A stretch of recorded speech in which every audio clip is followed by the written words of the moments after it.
E aí, gente, Hackerman aqui. No vídeo de hoje a gente vai falar um pouco sobre o IBM Quantum Experience, que é uma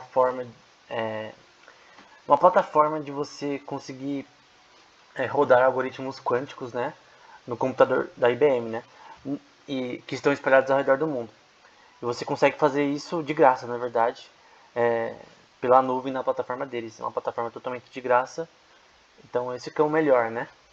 Embora entender os conceitos relacionados a isso é um pouco complexo, mas eu creio que eu pretendo fazer uma série da teoria sobre computação quântica.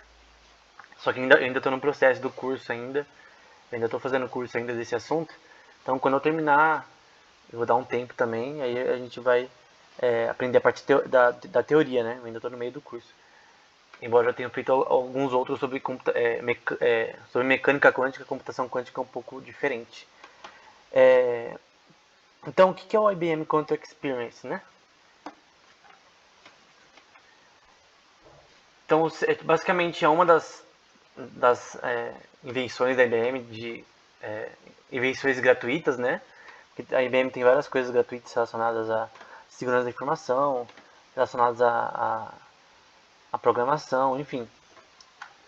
E basicamente você vai ter que digitar isso daí no Google, IBM Quantum Experience, para você acessar o site, fazer sua conta, bem facinho. E pronto, você já vai estar inserido na plataforma, né? E para você conseguir criar um circuito, tem essas abas aqui da esquerda. É uma que parece um circuitinho, que é o terceiro ícone na parte da esquerda. E aí vai aparecer essa tela. Então, o que é essa tela e qual é o propósito da plataforma? Dizendo de novo, né? Primeiro, o que é computação quântica, né? Para você que não viu os outros vídeos do canal sobre esse assunto. A gente já fez alguns vídeos, mas eu ainda não entrei na parte mais moderna, mais a parte da história, da computação quântica e tal. Um artigo do Richard Feynman falando sobre a possível criação de computadores que usem, né, uma arquitetura diferente das que a gente usa. Então, os computadores que a gente tem na nossa casa, no nosso celular, ele usa a computação clássica, que é a computação von Neumann. E ela usa bits de zeros e uns, ela usa a forma que ela é arquitetada, ela se baseia na forma que a luz funciona, mas ela não usa de nenhuma maneira, na parte da criação dos processadores e tal, computação quântica de nenhuma maneira. Então a computação quântica é uma coisa totalmente diferente, tipo um novo tipo de computador, embora ainda esteja bem no comecinho ainda, e não tenha muitas coisas pra gente fazer com ele ainda. Sistema operacional, esse tipo de coisa ainda não existe, como a gente tem hoje. Então, basicamente o que isso daqui vai permitir é que você rode programas no computador quântico em um dos computadores quânticos da IBM, né? Então você vai ter esses ícones aqui, esses ícones que tem um H, tem um T, S, Z, enfim, esses ícones aí, eles são necessários para você construir um circuito. Então eles são chamados de gates também, né? Muitos desses são chamados de gates, que é muito parecido também com a da computação clássica, né? Eu não fiz nenhum vídeo falando sobre as gates da computação clássica, mas não é complicado, gente. Não é tão complexo. A gente vai tentar ser o máximo prático possível. Eu não vou pôr nenhuma teoria aqui para ficar mais fácil. Então, eu só criei ali um circuito bem simples, nada demais, usando duas Hadamard Gates.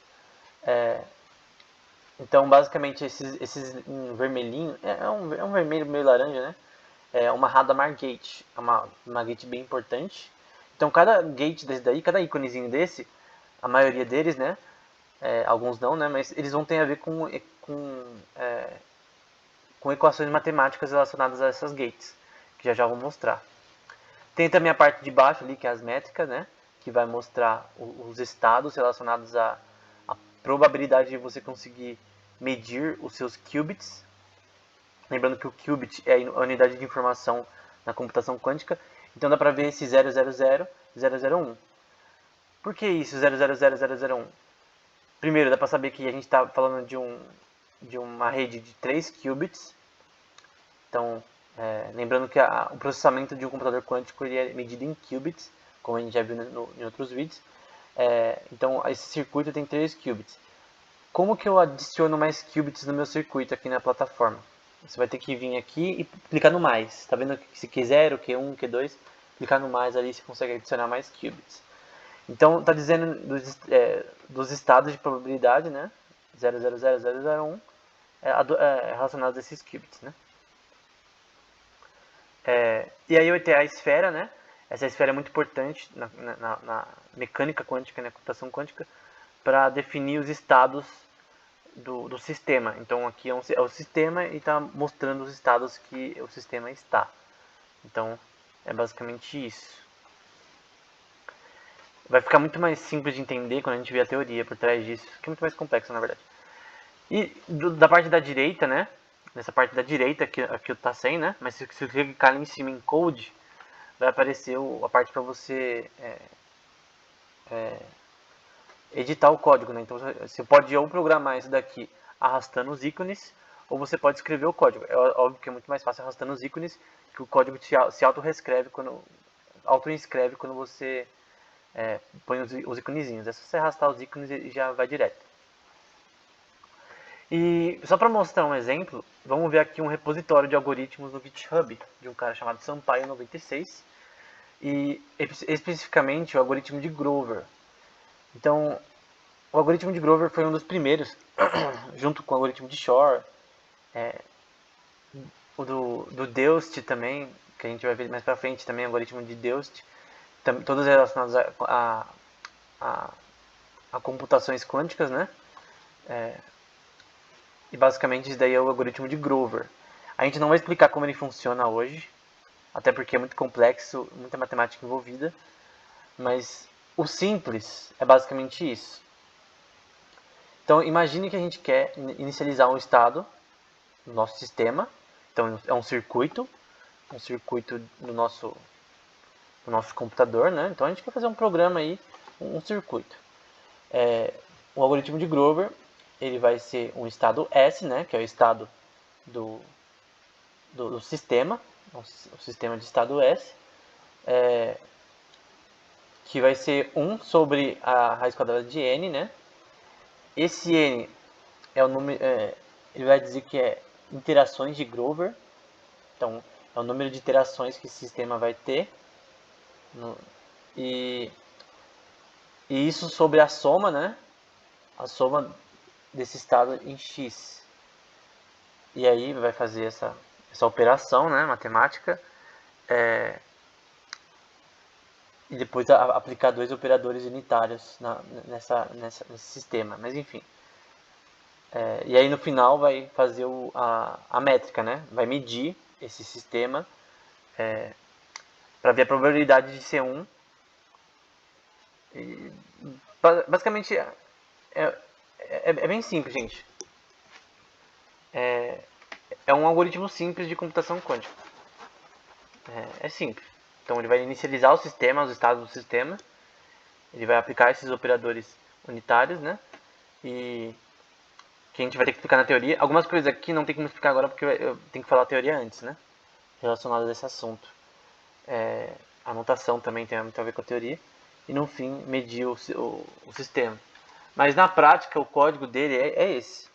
Então, basicamente, esse código aí vai representar essa parte aqui. Então, você pode ou digitar o código, ou você pode arrastar os ícones. Eu vou mostrar depois um vídeo mais prático, né, mostrando como arrastar os ícones, como fazer direitinho, porque às vezes é meio complicado de você arrastar os ícones da forma correta, né, para fazer as configurações certas. Então, basicamente, esse código representa o algoritmo de Grover, né.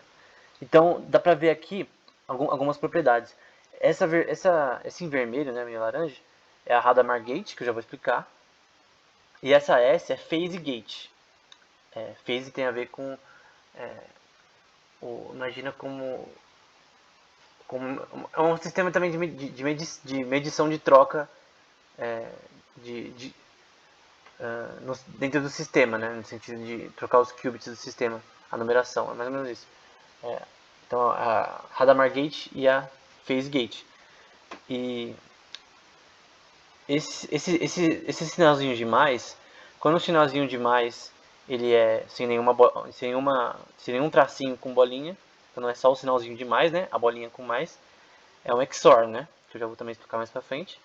E, se eu não me engano, essa bolinha com uma setinha pra cima, sabe? Que parece que tá com um negócio, né? De uma setinha nela. É também outro tipo de gate. Que a gente vai ver no próximo vídeo o nomezinho dela direitinho. E esse em cinza, que é tipo um medidor com Z, é literalmente isso, é o que mede o sistema, né? Então, é basicamente isso. Esse é o algoritmo de Grover, né? Então, a gente só está mostrando a parte prática. A parte matemática a gente vai ver em outro vídeo, e que é muito mais complexo do que parece, né? Então, a gente vai fazer uma sequência de vídeos que é só a parte prática, né? De como mexer na plataforma. Depois a gente vai fazer a parte mais teórica, que é mais complexa também. Então, o sistema aqui na nossa esfera vai aparecer assim, né? Então, basicamente, só a soma dos estados relacionados a esse algoritmo. Aí, de novo, né? Aqui marcando aqui o campo vetorial relacionado a esse... É a representação em gráfico disso daqui, né? De uma forma vetorial, né? Enfim, eu sei que é bem complexo esse assunto, mas o que importa é que esses negocinhos aqui, eles permitem fazer circuitos. Então, o legal é que quando você aprende a teoria, fica mais fácil de entender o circuito. E não é difícil, não é muita coisa aqui. Você consegue arrastar as coisas. Você só tem que entender como construir circuitos.